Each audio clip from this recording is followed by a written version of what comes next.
Hello everyone, welcome back to Naturally Hema. Today we'll be making Therattipal. Theratti in Tamil means to stir and Pal in Tamil stands for milk. Therattipal is nothing but condensed milk which has been mildly sweetened.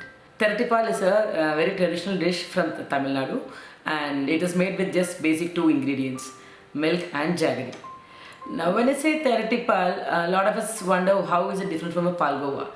Palkova is made with milk and sugar and Thirattipal is made with milk and jaggery, and that's the only difference. The traditional version of the Thirattipal is made with just milk and jaggery, but we can add cardamom and ghee to add more extra flavor to it.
Please subscribe to my channel Naturally Hema, and I promise to bring to you many tested and tasted recipes from my home which you can make at home very easily and bring joy to everyone around you.